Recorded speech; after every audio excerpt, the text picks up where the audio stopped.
SB news channel प्रस्तुत आजच्या ठळक घडामोडी। मंदिर परिसरात पोहोचले रामलल्ला, आज गाभाऱ्यात करणार प्रवेश। शरयू नदी किनारी कलश पूजनासह राम जन्मभूमीत कलश यात्रा। आयुष्यमान भारत देणार 10 लाखांचा आरोग्य विमा, विम्याची रक्कम दुप्पट करण्याचा केंद्रात हालचाली। विधान परिषदेतील 12 आमदारांच्या नियुक्त्या लांबणीवर, याचिकेच्या सुनावणीला मुहूर्त सापडेना। वेतनवाढीसाठी विद्युत कर्मचारी संघटनांच्या वतीने आंदोलन, महाराष्ट्र विद्युत कर्मचारी अभियंते अधिकार कृती समितीतर्फे द्वारक सभा।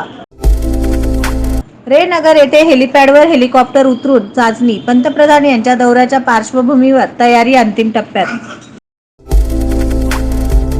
रुग्णवाहिकेतून गांजा तस्करी उघडकीस, 96 किलो गांजासह 1.25 कोटींचा मुद्देमाल जप्त, अंमली पदार्थ विरोधी पथकाने जम्बो कारवाई, पिंपरी चिंचवड गुन्हे शाखेची कामगिरी।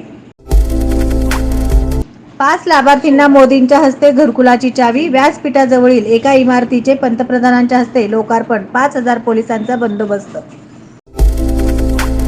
योगदंड पूजनाने सिद्धरामेश्वर यात्रेची सांगता, गोड जेवणाच्या वतनदार देशमुखांकडून पंक्ती, खारीक खोबऱ्याचे वाटप।